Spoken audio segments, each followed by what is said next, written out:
Hey guys, how's it going? Michael Troy here, and today we're looking at the COMICO Black Book 5th Anniversary Special. So hit like, subscribe, and I'm going to cue the intro, and I'll be right back. MichaelFitzTroytv, comic book art critiques. Snark, talk, and sarcastic ways. Levels and geeky gaze. Aliens, comics, rule the day. Hurry up and turn that page. Michael Fitz Troy. Alright, so I am so excited that I came across this one in my collection because I'm the biggest COMICO fan. I love COMICO. They were like a smaller independent comic book company back in the 80s. Definitely like my gateway to indie books and non-mainstream comics for sure. Probably thanks mostly to Grendel. I'm a huge Grendel fan. I love Grendel. This is gorgeous. What a great shot of Grendel by Wagner. And this is just so cool. I love this book so much. It's so interesting that they would put that great art back on the cover, on the back cover, and just have it, you have to open it to see, but like see the part of his fork sticking through. His fork, that's what they call his weapon, his spear. Anyway, like I said, COMICO was the first publisher of like Grendel and Mage, and this is their 5th anniversary special, just highlighting upcoming books and what they've kind of done so far. This is, you know, the people who worked at COMICO. Diana Schutz, she would go on to work at Dark Horse. I think she's still there, maybe, unless she's retired, I'm not sure.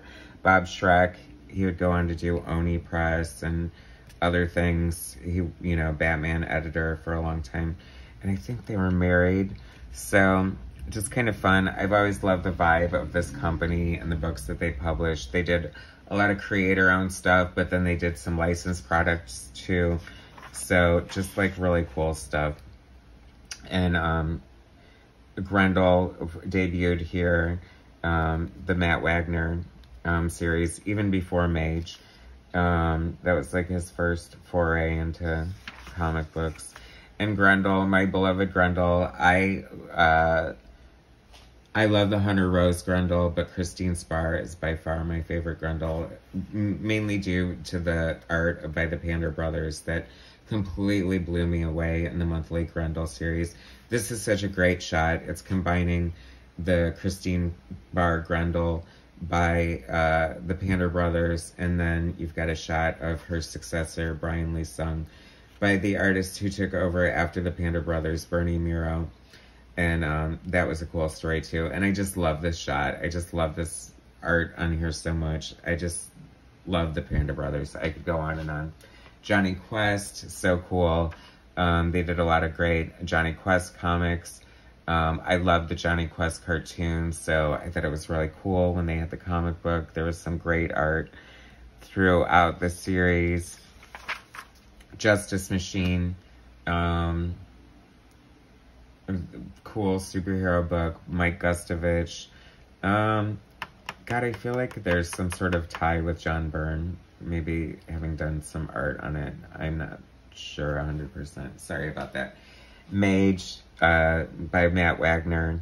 The Hero Discovered. Such a great series. I love the art on this. Such a great supporting cast. Mirth. You know, this is tied into the King Arthur legend, spoilers, but it's such a great series. If you like Wagner or just need a fun book that you've never read before with an amazing story, I can't recommend Mage enough. You should definitely seek out the trade paperbacks or whatever. The art was so cool. Like, the coloring was like airbrush coloring, and it was kind of unusual at the time, so it like really stood out. Robotech. I wish I could say I was a Robotech fan, but I wasn't so much into the anime stuff back then. It was definitely before it was as popular as it is now, so it's kind of cool and weird at the same time that COMICO did so many Robotech books. And I'm not sure the level of popularity that they had, but obviously Robotech was, you know, kind of a big thing. Everyone should remember it to some extent. Johnny Quest Classics. Adapted and illustrated by Doug Wildey. I mean, Doug Wildey did some amazing artwork here. And I believe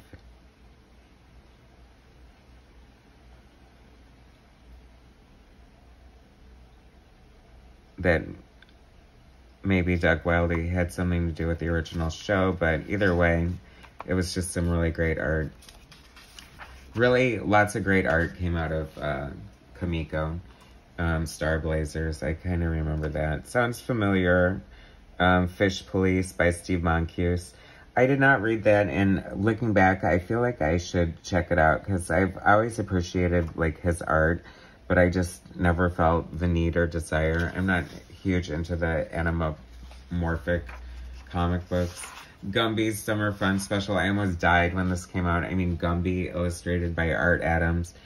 They also did a Gumby Winter Fun Special, I want to say. Just the two. So, oh my god, it was so good, though. I mean, the art was just amazing. Genius, getting frickin' Art Adams to draw Gumby and Pokey. And it was just a lot of fun. And I miss those books. I hope I find them in my collection. I'll bring them to you, because so cool. Anything by Art Adams is going to be good. Robotech in 3D. I remember there was a little 3D spell going on in comics. They should do another one. I think it's time. It feels like it's been long enough. They need, like, you know, to renew interest in comics. Why not bring 3D back again? Fish Police. See, the art is so cool. Ginger Fox by Mike Barron and Mitch O'Connell did the Ginger Fox graphic novel, which this is actually one of my favorite series. I love this book. They did a mini-series illustrated by the Panda Brothers. But Mike Barron, huge name in the 80s, Badger, you know, what do you call it, Nexus, Flash, Punisher, I mean, his name was all over the place in the 80s, and I read plenty of stuff by Mike Barron. And this is like his Hollywood soap opera about a studio film executive. And reading here, you know, it was, she was created to get female readers interested in comic books, which is ironic because, you know, Wonder Woman was created for girls too. So I thought that was kind of cool. I mean, I still feel like, you know, comics definitely has a lot more female readers than it ever did, probably, at this point, but I think we need more. Grendel, Devil by the Deed, such a great graphic novel. Beautiful, beautiful art. Like, Matt Wagner did all this, like, Art Deco stuff and design, and just loved it. So elegant, so well written, just a great book. I can't say enough good things about Grendel. So, I mean, actually, that was another reason I was excited, because Netflix has just announced the new Grendel series, and Grendel is, like, you know, I guess people would always want a movie, but certain things I feel like lend themselves better to serialized, and Grendel is just so, like, deep and multi-layered, and so many different art incarnations. Like, it literally could have, like, 50 seasons and not dry up, I feel. So I can't wait to see what they do with it, and I hope it's good. And I have all the faith and excitement in it, and I think it'll be amazing. So I'm looking forward to that. More great art by Doug Wildey. I didn't get everything from COMICO because I was so young. I could barely afford these expensive $1.50 comic books. I mean, what do you want? Take my blood while you're at it. Ginger Fox. This is the Ginger Fox series that I was talking about. I had an opportunity to buy this original art. I am broke as a joke, which is all the more reason you need to subscribe to my channel so I can become monetized one of these centuries. Anyway, so they did wind up doing the series, and it was amazing. It was so cool. I love it. It's one of my favorite books. I do own an original page from Ginger Fox, just not this one.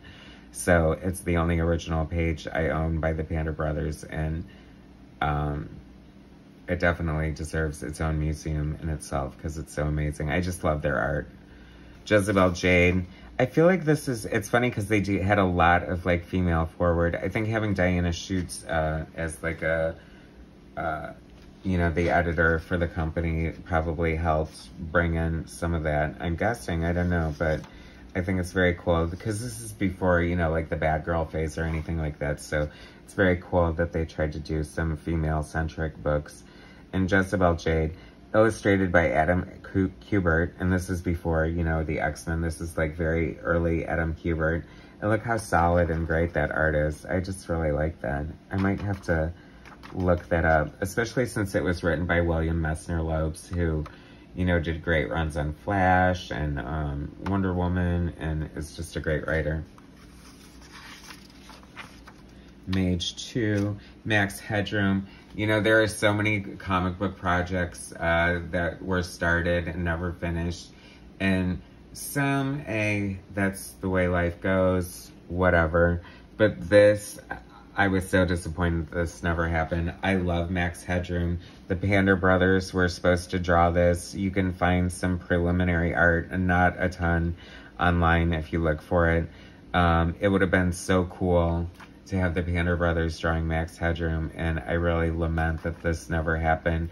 I think Max is kind of begging for a comeback. I don't know when the last time we saw him, but I don't know, he's just so cool, and I feel like they could just totally do something really cool with him. I don't know where the rights are or what stage it's at, but if anyone is out there listening that can make Max Headroom happen again, it needs to happen. It's so cool. The Maze Agency. See, this is what I'm talking about. Like, Kamiko was so awesome.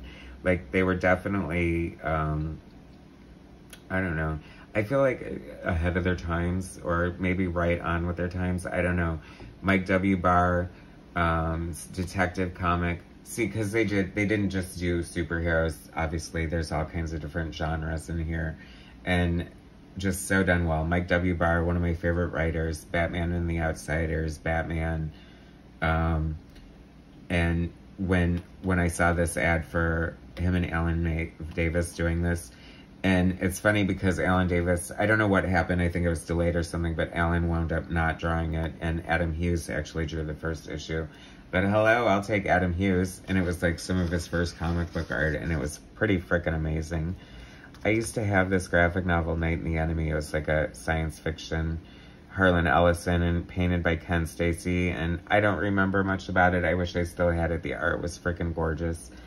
But I'm saying, if you guys don't know Comico, you need to know Comico. It is like one of the best companies. Frank Thorne is one of those artists who not overly familiar with. I know he did Red Sonja, and I feel like discovering some of his work in recent years, like, I really have an appreciation for what a great artist he is and how cool his stuff is. So I feel like I want to, aside from Robotech, I want to read like every book that I haven't read in here because it looks so amazing. Speaking of witches, I mean, every page is like a revelation, like The Rocketeer by Dave Stevens. How cool is that? I mean, so cool. The Rocketeer Adventure magazine. I love Dave Stevens' art. Speaking of Adam Hughes is huge influenced by Dave Stevens, and they have a lot of the same beautiful brushwork in their penchant for drawing good girl art and beautiful women. So there's that. And Space Ghost, what a great book to end on. Space Ghost, illustrated by Steve the Dude Rude and Ken Stacy. I mean, come on, give me a break, people. So Alex Toth, obviously designed, well, not obviously, but Alex Toth, great animation, comic book illustrator. Space Ghost, I love Space Ghost. It was such a great graphic novel. The art was so beautiful. I can't wait to find that in my collection and bring it to you because it is so amazing. Space Ghost is a lot of fun. Another sort of, I don't know, timeless character, great design, so cool. He definitely is begging for a comeback, but that's that. That's my little trip down Comico memory lane. I love Comico. You guys need to find, if you ever come across back issues and they have this little grid across the top like this, you know instantly it's a Comico book. And if it's affordable, do not think twice about picking it up. You will not regret it. I love Kamiko. They were definitely my spirit animal at the time. And I owe a lot to the company as far as my love of comic books and my sort of opening me up to like different genres and styles that I probably wouldn't have been privy to from just reading Marvel and DC Comics. So that's that. So thanks so much for watching. Please subscribe to my channel, hit like, share my content, and I'll bring you some more later. Thank you guys.